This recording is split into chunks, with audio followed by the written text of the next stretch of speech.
Ẹ káàbọ̀ sórí ètò yín ètò wa òwe àṣà èdè Yorùbá pẹ̀lú ọmọ yín olólùfẹ́ yín Adeshewa. Èmi lọmọ ọwọ́ ọmọ ẹkùn, ọmọ olómù akọ̀rọ̀, ọmọ alágógó dẹ, ọmọ olókè ló mọkè gùn, ọmọ kẹ́tẹ́kẹ́tẹ́ lókè òmu. Ẹ káàbọ̀, àlejò mi ti wà níkàlẹ̀, ẹni tẹ̀wọ̀n bí ẹni mowó náà ni ọ̀rẹ́ yín olólùfẹ́ yín àǹtí AFUSA. Ẹ káàbọ̀ sórí ètò yìí. Ẹ jẹ́ mu ọba àlejò yín wo tó di wákàtí kẹbẹ̀ sí ní kíra yín fún ìdí ogún ọdún.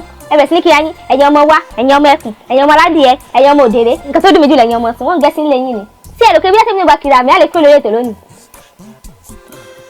Ẹ má bínú àǹtí AFUSA, àǹfààní wà fún yín lórí ètò yìí láti kí oríkì yìí.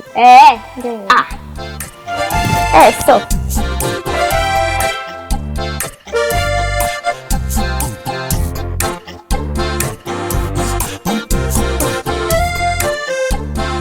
Please, I want you to subscribe to my YouTube channel, AFUSA Comedy. We love you. Thank you.